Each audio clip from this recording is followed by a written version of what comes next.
దేవునికి స్తోత్రాలు. ప్రభునందు ప్రియ దేవుని బిడ్డలారా, ప్రభు అయిన యేసుక్రీస్తు వారి నామమున మీకు అందరికీ వందనాలు. ఈ సమయంలో పరిశుద్ధ గ్రంథంలో నుండి దేవుని యొక్క వాక్యము, కీర్తనల గ్రంథము 97వ కీర్తన మొదటి వచనంలో రాయబడినటువంటి వాక్యం. యెహోవా రాజ్యము చేయుచున్నాడు, భూలోకము ఆనందించునుగాక, ద్వీపములన్నీయు సంతోషించునుగాక. దేవునికి స్తోత్రాలు.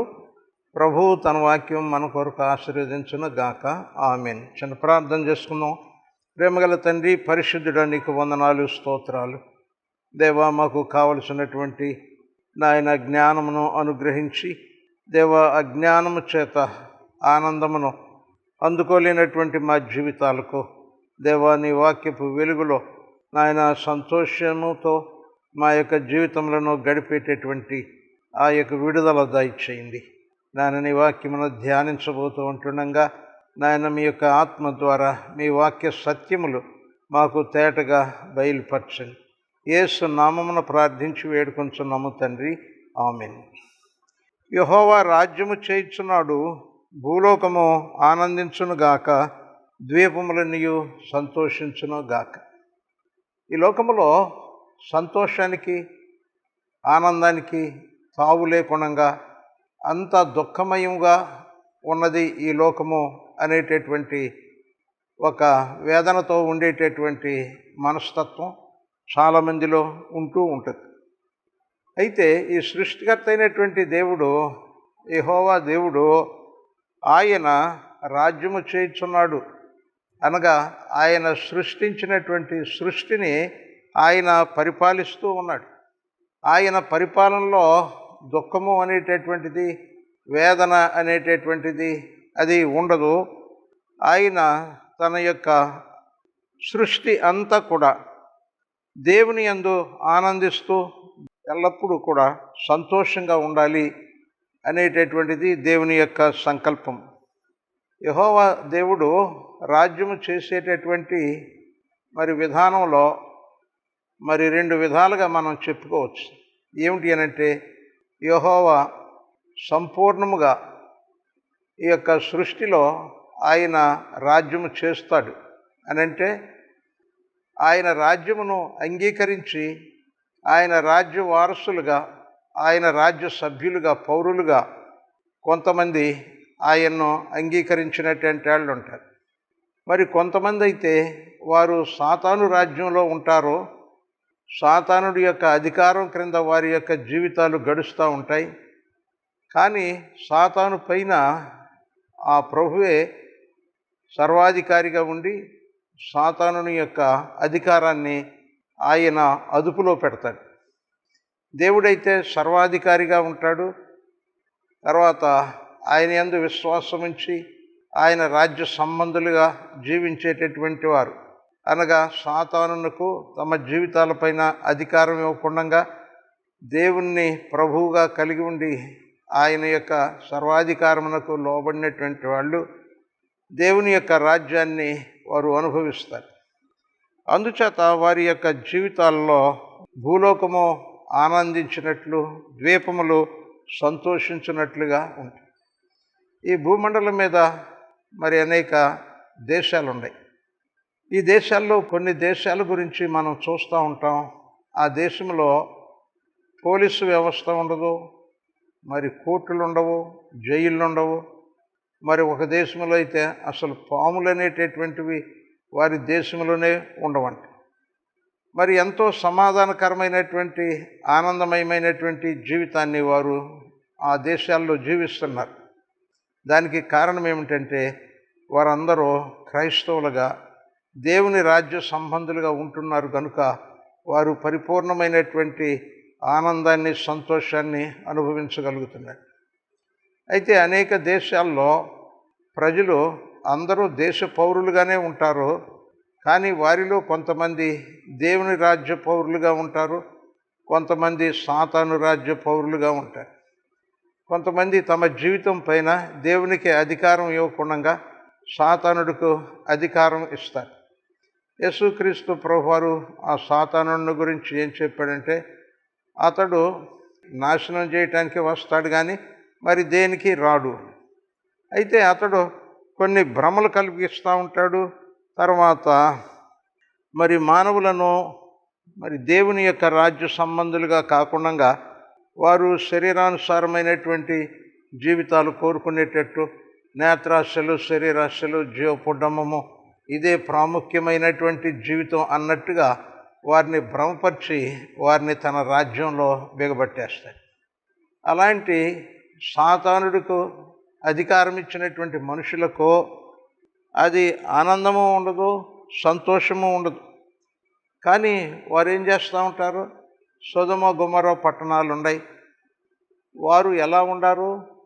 వారు దురాత్మ సంబంధమైనటువంటి ఆ యొక్క ఆనందం, అసహ్యమైనటువంటి క్రూరమైనటువంటి, వారికి ఆనందం కలగదు కానీ దాన్నే ఆనందంగా భావించేటటువంటి ఒక భ్రమలో, సాతానుడి యొక్క ఒత్తిడిలో వారు ఉంటారు. దాని నుండి బయటికి రారు. కానీ అనుకుంటూ ఉంటారు, ఏమంటే మనం చాలా స్వేచ్ఛ అనుభవిస్తున్నాం, మనం చాలా విచ్చలవిడిగా జీవించగలుగుతున్నాం అన్నట్టుగా వారు భ్రమపడుతూ ఉంటారు. అయితే వారి జీవితంలో నిజమైనటువంటి ఆనందం లేదు, సంతోషం లేదు, అపవిత్రత ఉన్నది. అట్టి వారిని చూచినప్పుడు ఈ భూమి ఏం చేస్తూ ఉంటుంది అని అంటే, రోమాపత్రికలో 8వ అధ్యాయము 19వ వచనంలో మనం చూచినట్లయితే, దేవుని కుమారుల ప్రత్యక్షత కొరకు మిగుల ఆశతో తేరిచూచుచు కనిపెట్టుచున్నది. ఏలయనగా సృష్టి నాశనమునకు లోనైన దాస్యములో నుండి విడిపింపబడి దేవుని పిల్లలు పొందబోవు మహిమగల స్వాతంత్ర్యము పొందుదునను నిరీక్షణ కలదై, స్వేచ్ఛగా కాక దానిని లోపరిచిన వాని మూలముగా వ్యర్థపరచబడిన సృష్టి యావత్తు ఇది వరకు ఏకగ్రీవముగా మూలుగుచు ప్రసవవేద పడుచున్నదని ఎరుగుదుము. ఎక్కడ అపవిత్రత, సాతాను రాజ్యం ఏలుబడిలో ఉంటుందో అక్కడ ఏమవుతూ ఉంటుంది? ప్రజలు ఏదిగో మూలుగుతూ ఉంటారు, ప్రసవవేదన పడుతూ ఉంటారు. తర్వాత భూమి కూడా ఏం చేస్తూ ఉంటుంది? నాశనమునకు లోనైన దాస్యములో నుండి విడిపింపబడాలి, దేవుని పిల్లలు పొందబో మహిమగల స్వాతంత్ర్యం నేను పొందాలి అని చెప్పి ఆ సృష్టి యావత్తు కూడా తాను వ్యర్థమైపోతున్నాను, దేవుడు నన్ను సృష్టించాడు, ఆయన నా సృష్టికర్త, నా దేవుడు, అయితే నేను ఆయన్ను మహింపరచకుండా నేను వ్యర్థమైపోతున్నాను అని మూలుగుతూ ఉంటాను. అయితే మనము ఆదికాండంలో చూసినట్లయితే ఆ సృష్టి దేవునికి మొరపెట్టినప్పుడు దేవుడు తన యొద్దకు వచ్చిన మొరను గురించి ఆయన పరిశీలనగా తెలుసుకోవటానికి 2 దేవదూతలను వెంట పెట్టుకుని ఆ ప్రాంతానికి వచ్చాడు. ఆయన సొదొమ గొమొర్రాల వైపు వెళ్ళబోయే ముందు ఆయన స్నేహితుడు అబ్రహాము అనేటటువంటి ఆయన ఉన్నాడు. ఆయన ఇంటికి వెళ్ళాడు, అక్కడ భోజనం చేశాడు. తర్వాత ఆయన సొదొమ వైపు వెళ్తూ ఉంటుండగా ఆ దేవుని యొక్క సన్నిధిని అనుభవించినటువంటి అబ్రహాము మరి దేవుని యొక్క రాకను గురించినటువంటి విషయాన్ని ఎరిగినటువంటి వాడయ్యుండి ఆయనతో విజ్ఞాపన చేశాడు. అయితే ఆ ప్రాంతంలో కనీసం 10 మంది నీతిమంతులు కూడా లేరు. అందుచేత అక్కడ సంతోషం అనేటటువంటిది లేదు. ఈ సంతోషము అనేటటువంటి దాని గురించి అది దేవుని రాజ్యములో ఉంటుంది. దేవుని యొక్క అధికారము ఎక్కడ చలామణి అవుతూ ఉంటుందో, దేవుని యొక్క నీతి ఎక్కడ నెరవేరుతూ ఉంటుందో, దేవుని చిత్తం ఎక్కడ నెరవేరుతూ ఉంటుందో అక్కడ దేవుని యొక్క రాజ్యము అనేటటువంటిది ఉంటా ఉంటుంది. మరి అంచేత దేవుని రాజ్యము భోజనమును పానమును కాదు కానీ నీతి, సమాధానము, పరిశుద్ధాత్మ యందలి ఆనందమునయ్యున్నది అని మనము రోమపత్రికలో చూస్తాం. 14వ అధ్యాయం 17వ వచనంలో. కనుక దేవుడు అక్కడ ఉండినట్లయితే, ఆ ప్రాంతంలో దేవుని రాజ్యము ఉండినట్లయితే అక్కడ నీతి ఉంటుంది, సమాధానం ఉంటుంది, పరిశుద్ధాత్మ యందలి ఆనందం ఉంటుంది. పరిశుద్ధాత్మ యందలి ఆనందము అనంటే పరిశుద్ధాత్ముడు దేని యందు ఆనందిస్తాడో అలాంటి ఆనందము దేవుని రాజ్య సంబంధులకు ఉంటుంది.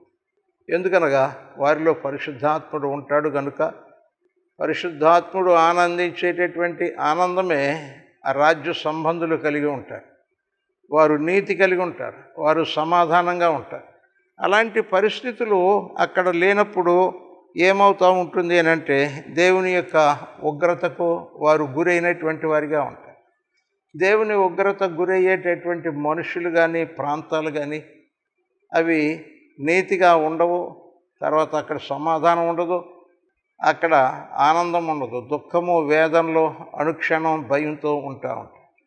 అయితే దేవుని యొక్క సంకల్పం ఏమంటే తన రాజ్యము తానే సృష్టించాడు, యావత్ ప్రపంచాన్ని తన కుమారుడైనటువంటి ఆదాముకు అప్పగించాడు. లోకసువార్తలో ఆదాము దేవుని కుమారుడు అని రాయబడి ఉన్నది. అయితే ఈ ఆదాము తాను దేవుడు సృష్టించినటువంటి సృష్టిని ఏలవలసినటువంటి వాడై ఉంటుండగా అతడేం చేశాడు? తాను సాతానుడి చేత ఏలబడేటటువంటి వాని వలె సాతానుడికు తనను తాను అమ్ముడుపోయాడు. తర్వాత తనకు దేవుడు అప్పగించినటువంటి ఈ సృష్టి పైన మరి సాతానుడికు అధికారం ఇచ్చినటువంటి వాడైపోయి. అయితే ఆ సర్వాధికారి అయినటువంటి దేవుడు అధికారం మాత్రం ఆయనదే. సాతానుడికు ఆదాము అధికారం ఇచ్చాడు అన్నంత మాత్రాన ఆదాము పైన దేవునికి అధికారం లేకుండా ఉండదు. దేవునికి సాతానుడి పైన అధికారం ఉంటుంది, తర్వాత ఆదాము పైన అధికారం ఉంటుంది, సాతాను స్వాధీనంలో ఉన్నటువంటి రాజ్యాలపైన కూడా దేవునికి అధికారం ఉంటుంది.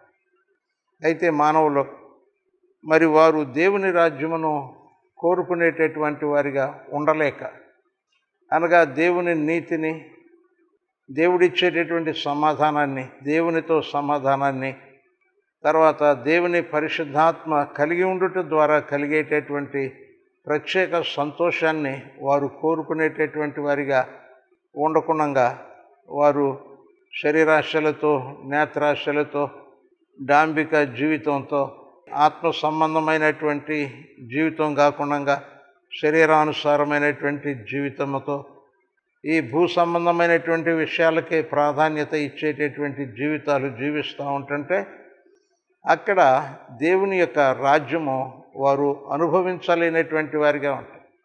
దేవుడు తాను సృష్టించినటువంటి సృష్టి అంతా కూడా తన రాజ్యాన్ని అనుభవించాలి, తన నీతిని, సమాధానాన్ని, ఆత్మ వలన కలుగుతున్నటువంటి ఆనందాన్ని అనుభవించాలి. అందుకని సాతానుడి యొక్క అధికారంలో ఉన్నటువంటి ప్రజలకు ఆ ప్రభు ఏం చేశాడంటే, కాలము సంపూర్ణమై ఉన్నది, దేవుని రాజ్యము సమీపించి ఉన్నది, మీరు మారు మనసు పొంది సువార్తను నమ్మండి అని చెప్పి దేవుని రాజ్య సువార్త అనగా మానవులు దేవుని యొక్క రాజ్యమును అనుభవించేటటువంటి వారిగా వారు ఉండేటట్టు దేవుడు వారికి బోధించాడు.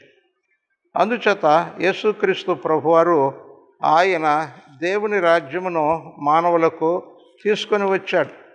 మారు మనసు పొంది రక్షణ పొంది ఆయన యందు విశ్వాసం ఉంచినట్లయితే మానవులందరూ కూడా దేవుని రాజ్యమును అనుభవించగలరు. దేవుని రాజ్యములో ఆనందం ఉంటుంది, సంతోషం. అయితే పాపి అయినటువంటి మనుషుడు, సాతానుడి యొక్క అధికారము కేంద్రంగా ఉండేటువంటి మనుషుడు దీనిని అనుభవించలేదు. అంచేత యేసుక్రీస్తు ప్రభువారు తానే సాతాను అధికారమును జయించి తర్వాత పాపపు భారమును తొలగించి వారు పాప భారము నుండి విడుదల పొంది సాతాను యొక్క బంధకాల నుండి విమోచించబడి దేవుని రాజ్యమును అనుభవించేటటువంటి వారిగా ఉండేటట్లు ఆయనే శిలువలో పాప పరిహారమును జరిగించాడు. ఆయన యందు విశ్వాసం ఉంచినటువంటి వారందరూ కూడా దేవుని రాజ్యములో ఆయన పరిపాలన క్రిందకు వచ్చి వారి జీవితాలు ఈ లోకములో ఆనందంగా, సంతోషంగా నిత్య రాజ్యములో ప్రవేశించి నిత్యానందానికి, పరలోకానందానికి పాత్రులుగా ఉండేటట్టుగా చేశారు. ఈ లోకంలో ఉంటుండగా మనము యేసు ప్రభు అధికారంలోనికి వెళ్ళాలి. రక్షణ ద్వారా ఇది మనకు సాధ్యం. యేసుక్రీస్తు ప్రభువారు మత్తయి సువార్త 28వ అధ్యాయము 18వ వచనంలో ఆయన చెప్పాడు, యేసు వారి యొద్దకు వచ్చి, పరలోకమందును భూమి మీదను నాకు సర్వాధికారము ఇయ్యబడి ఉన్నది. ఈ భూమి మీద సాతానుడు ఉన్నాడు, కానీ ఈయన సాతానుణ్ణి మరణాన్ని జయించి తిరిగి లేచాడు కనుక ఈ భూమి మీద సాతానుడు అధికారము ఉన్నప్పటికీ యేసు ప్రభువుకు అధికారం ఇవ్వబడింది. అయితే అది ఆయన అధికారమును స్వీకరించేటటువంటి వారికి అందరికీ కూడా యేసు ప్రభు అధికారి అయి ఉంటాడు, ప్రభు అయి ఉంటాడు, రాజు అయి ఉంటాడు. ఆయన రాజ్యములో ఉండేటటువంటి నీతి, సమాధానం, ఆత్మానందాన్ని వారు అనుభవించేటటువంటి వారిగా ఉంటారు. అయితే ఈ లోకంలో ఒక చాయిస్ అన్నమాట, కోరుకోవాలి. నాకు ఈ లోకంలో జీవిస్తూ ఉంటుండగా యేసు ప్రభు అధికారం క్రింద బ్రతుకుదామా, లేకపోతే సాతానుడి యొక్క అధికారం క్రింద బ్రతుకుదామా, ఈ లోక రాజ్యాల యొక్క అధికారం క్రింద బ్రతుకుదామా, సృష్టికర్త అయినటువంటి దేవుని అధికారం క్రింద బ్రతుకుదామా అని మానవుడు దేన్నో తేల్చుకోవాలి. అలాంటప్పుడు ఆ ప్రభువు ఏం చేస్తాడు అని అంటే, ఇదిగో మనకి ఆయన అధికారం కింద మనకు వచ్చేటట్లు ఆ సర్వాధికారి అయినటువంటి దేవుడు మన పైన అధికారి అయ్యుండి మన యొక్క జీవితాలు ఆనందంగా, సంతోషంగా చేస్తూ ఉంటాయి. లూకా సువార్త 12వ అధ్యాయంలో 32వ వచనంలో మనం చూసినట్లయితే, చిన్న మంద భయపడకుడి, మీకు రాజ్యము అనుగ్రహించుట మీ తండ్రికి ఇష్టమై ఉన్నది. కాబట్టి ఈ లోకంలో చిన్న మందగా, కొద్ది మందిగానే క్రైస్తవులు కనపడితే కనపడవచ్చు. అయితే మాత్రమే వారు దేవుని రాజ్యాన్ని అనుభవించేటటువంటి వారిగా ఉంటారు. సాతాను యొక్క రాజ్యము నుండి దేవుని యొక్క రాజ్యమును, అనగా వారి జీవితాలపైన దేవుడే రాజ్య పరిపాలన చేసేటటువంటి ఆ గొప్ప ధన్యకరమైనటువంటి స్థితిని వారు పొందుతారు. ఎఫ్సి పత్రికలో 1వ అధ్యాయము 22వ వచనంలో మనం చూస్తే, మరియు సమస్తమును ఆయన పాదముల క్రింద ఉంచి సమస్తము పైని ఆయనను సంఘమునకు శిరస్సుగా నియమించెను. ఆ సంఘము ఆయన శరీరము, సమస్తమును పూర్తిగా నింపుచున్న వాని పరిపూర్ణత అయి ఉన్నది. దేవుని యొక్క సంఘములో, అనగా యేసుక్రీస్తు రాజ్యములో ఆ ప్రభునందు తిరిగి జన్మించినటువంటి విశ్వాసిగా ఉన్నప్పుడు ఆ వ్యక్తి ఏమవుతాడు? యేసుక్రీస్తు శరీరములో ఒక అవయవం అవుతాడు. ఆ శరీరము అనేటటువంటి ఆ సంఘానికి యేసుక్రీస్తు శిరస్సుగా ఉంటాడు. అలాంటి పరిస్థితుల్లో సమస్తమును ఆయన పాదముల క్రింద ఉంచి సమస్తము పైని ఆయనను సంఘమునకు శిరస్సుగా నియమించెను. యేసుక్రీస్తు శరీరములో ఉన్నటువంటి నీవు, యేసుక్రీస్తు సంఘములో ఉన్నటువంటి నీ జీవితానికి దేవుడిచ్చినటువంటి ఘనత ఏమిటి అనంటే, ఈ లోక సంబంధమైనటువంటి సమస్తమును, సాతాను అధికారమును నీ పాదముల క్రింద ఉంచుతాడు. మనము దేవుని సంఘంగా, దేవుని బిడ్డలుగా మనము క్రీస్తును శిరస్సుగా కలిగి ఉంటుండగా ఆయన శరీరముగా ఉన్నటువంటి మన జీవితానికి కలిగేటటువంటి గొప్ప ఆధిపత్యం, అధికారం ఏమిటి అనంటే, ఈ లోకము, దాని ఆశలు అవన్నీ కూడా మన పాదముల క్రింద. సాతానుడి యొక్క పెత్తనం, సాతానుడి యొక్క రాజ్యము ఇది మనకు ఏమాత్రమును కూడా పనిచేయి. పేతురు మొదటి పత్రికలో 3వ అధ్యాయము 22వ వచనంలో దేవుని యొక్క వాక్యము సెలవిచ్చేది ఏంటంటే, ఆయన పరలోకమునకు వెళ్ళి దూతల మీదను, అధికారుల మీదను, శక్తుల మీదను అధికారము పొందినవాడై దేవుని కుడిపార్శ్వమున ఉన్నాడు. దేవుని స్తోత్రం, హల్లెలూయా. మన ప్రభు అయినటువంటి యేసుక్రీస్తు ఆయన పరలోకమునకు వెళ్ళి దూతల మీద ఆయనకు అధికారము, శక్తుల మీద అధికారము, అధికారుల మీద అధికారము కలిగినటువంటి వాడై దేవుని కుడిపార్శ్వమున ఉన్నాడు. కనుక అంత సర్వాధికారము కలిగినటువంటి ఆ ప్రభు యొక్క బిడ్డలుగా మన జీవితంలో ఏ విధమైనటువంటి భయము లేకుండా. అంత గొప్ప ప్రభు నాకు ప్రభువుగా ఉన్నాడు. దూతల మీద ఆయనకి అధికారం ఉన్నది. నేను ఇరుకులో ఇబ్బందిలో ఉన్నప్పుడు పేతురును విడిపించడానికి ఆయన దూతను పంపినట్టుగా ఆ సర్వాధికారి తన దూతను నా యొద్దకు పంపిస్తాడు. ఆయన పౌలు శిలలో చెరసాల్లో ఉంటుండగా మరి వారు తమ ప్రభువు సర్వాధికారి అయి ఉన్నాడని, ఆయన తన అధికారము చొప్పున కార్యము జరిగిస్తాడని ఎదురు చూస్తూ వారు ఎంతో సంతోషముతో పాటలు పాడుతూ ఉంటుండగా దేవుడు భూకంపాన్ని రప్పించాడు. ఆ తర్వాత అధికారులు కూడా ఆయనకు లోబడేటట్లు చేశారు. ఈ లోకంలో ప్రభునందు ప్రియ దేవుని బిడ్డలారా, యేసుక్రీస్తు ప్రభువు ఆయనే రాజ్యమును పరిపాలించున్నటువంటి దేవుడు. ఆయన మన జీవితాలను ఆనందముగాను సంతోషముగాను నిత్యానందానికి అర్హులుగాను చేసేటటువంటి దేవుడు. ఆయన్ను దేవునిగా మనం కలిగి ఉన్నప్పుడు మన జీవితంలో సర్వాధికారి యొక్క అధికారము క్రింద ఉన్నటువంటి క్షేమకరమైనటువంటి స్థితి అనుభవిస్తున్నటువంటి వారిగా మనం ఉంటాం.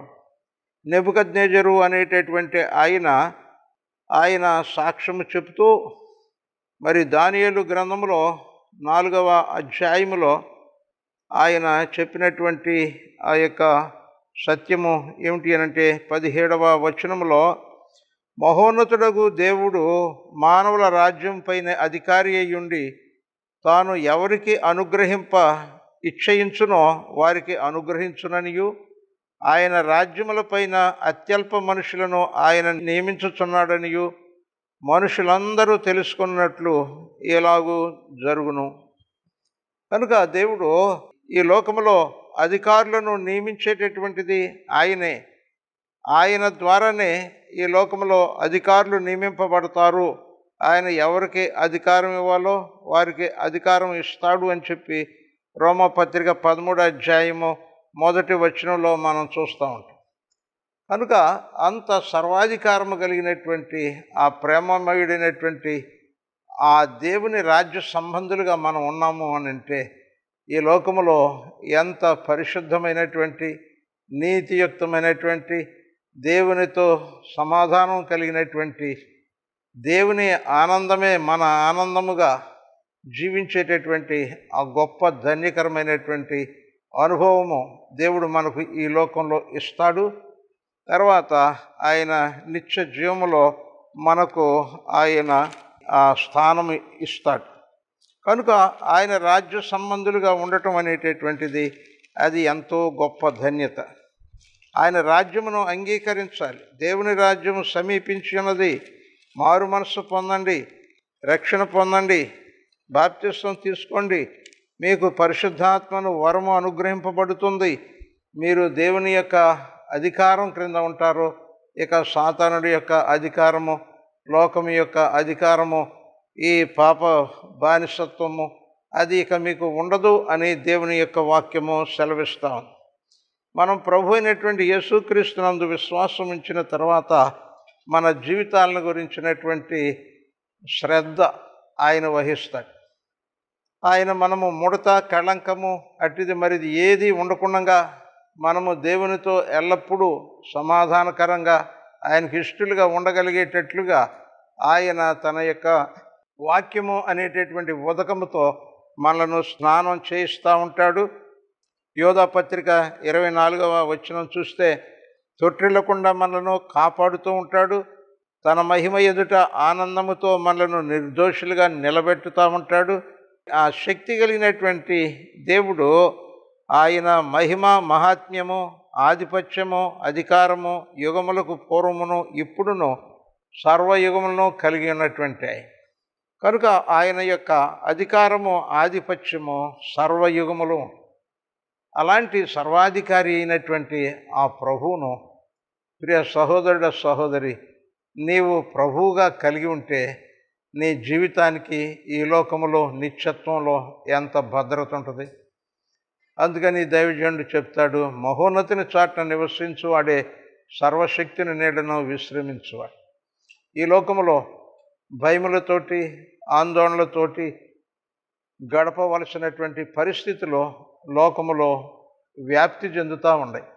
ఎక్కువగా బ్రతుకు అంటే నెమ్మదిలేనటువంటి కాలముగా కనపడతా ఉంది.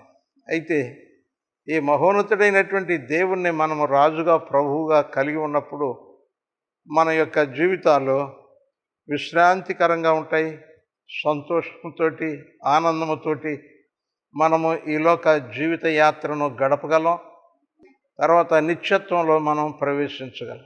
కనుక దేవుని రాజ్య సంబంధులుగా, యేసుక్రీస్తు రాజ్య సంబంధులుగా మనము జీవించడాన్ని మనము కోరుకోవాలి. ఆయన అధికారము క్రిందికి మనం రావాలి. ఆయన ప్రేమ కలిగినటువంటి దేవుడు. ఆయన అధికారమంతయు మన సంతోషం కొరకు, మన ఆనందం కొరకు, మన పరిశుద్ధత కొరకు, మన నీతి కొరకు, మనం ఆయన సహవాసంలో నిలిచి ఉండేటందుకే ఆయన తన అధికారాన్ని వినియోగిస్తారు. అంతేగాని మనలను ఏ విధమైనటువంటి వేదన పాలు చేయటానికి ఆయన తన అధికారమును వినియోగించడు. మన జీవితాలు భారం చేయటం అనేటటువంటిది ఆయనకు లేదు. కనుక మన భారము ఆయన అధికారము చొప్పున తీసివేస్తాడు. మనలను ఆయన సన్నిధిలో నిత్య సుఖశాంతులు కలిగినటువంటి వారిగా భద్రపరుస్తాడు. కనుక ఆయన రాజ్యములోనికి రావాలి. ప్రార్థన చేద్దాం. ప్రేమగల తండ్రి, పరిశుద్ధుడైన దేవా, మీకు వందనాలు. నాయనా ప్రభువా, మా జీవితాల్లో సాతానుడు రాజ్యమేలుచున్నటువంటి దినములలో నాయన మాకు కలిగినటువంటి వేదనల నుండి మమ్మలను విడిపించి నాయన నీ రాజ్య సంబంధమైనటువంటి వారిగా మమ్మలను చేసినందుకు వందనాలు. నీవే మా పైన సర్వాధికారి అయిన దేవుడు అయి ఉండి పరలోకమందునో భూమి మీదనో సర్వాధికారము కలిగి నాయనా ప్రభా, దేవదూతలు, అధికారులు, ఈ యొక్క లోకంలో ఉన్నటువంటి శక్తులు, వాటన్నిటిపైన నీవే అధికారి అయి ఉండి నాయన వాటిని ప్రభా నాయన అదుపు చేయొచ్చు. నాయన వాటిని మమ్ములను సమీపించకుండా కాపాడుచున్నటువంటి దేవుడవు. ఈ లోకంలో ప్రభా మాకు సంతోషానందాలు నాయన నీ యొక్క రాజ్యంలో పౌరులుగా చేరేటటువంటి, పరలోక పౌరులుగా చేసేటటువంటి ఆ గొప్ప ధన్యత నీ రాజ్య సంబంధులకు మీరు సిద్ధపరిచినందుకు వందనాలు. అలాంటి నీ రాజ్యమును ప్రతివారు అంగీకరించి నాయన నీ పరిపాలనకు వారు అప్పగించుకునేటట్లుగా సహాయం చేయండి. యేసు నామమున ప్రార్థించి వేడుకొంచున్నాము తండ్రి, ఆమెన్. మన తండ్రి అయిన దేవుని దయ, ప్రభువైన యేసుక్రీస్తు వారి కృప, పరిశుద్ధాత్మదేవుని అన్యోన్య సహవాసము మనకు తోడుగా ఉండి దేవుని రాజ్య సంబంధులుగా యెహోవా పరిపాలించుతున్నటువంటి రాజ్యము కలిగినటువంటి వారిగా ఉండేటట్లు ప్రభు ప్రతి వారిని దర్శించి బలపరిచి ఆశీర్వదించును గాక. ఆమెన్. హల్లెలూయా. దేవునికి స్తోత్రాలు. మీకు వందనాలు. ఆమెన్.